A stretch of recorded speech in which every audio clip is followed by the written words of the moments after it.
করত।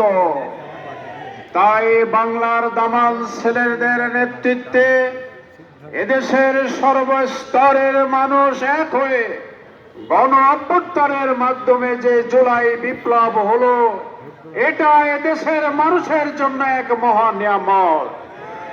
এই আন্দোলনে হাজার হাজার ছাত্র যুবক রক্ত দিয়েছে, আহত হয়েছে, শহীদ হয়েছে।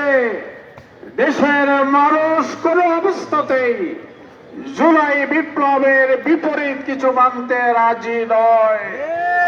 বন্ধুগণ, আজকের প্রধানমন্ত্রী দেশের জন্য যত নতুন কথাই বলুন না কেন, জাতি আগে দেখতে চাই জুলাই সনদের বাস্তবায়ন।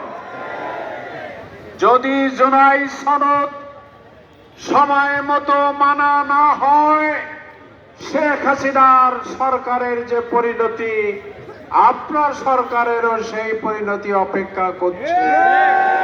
ইতিমধ্যে রাজধানীর শহরে লক্ষ জনতার সমাবেশ হয়েছে, বিক্ষোভ হয়েছে। বিগত কয়েকদিন আগে এই জুলাই আন্দোলনে শহীদ আহত ভাই পরিবারের লোকদেরকে নিয়ে বিক্ষোভ সহ মহাসমাবেশ হয়েছে। বিভাগীয় পর্যায়ে মহাসমাবেশ চলছে। আজকে গোটা দেশে জেলা হেডকোয়ার্টারে হাজার হাজার নয়, লক্ষ লক্ষ মানুষের গণমিছিল অনুষ্ঠিত হচ্ছে।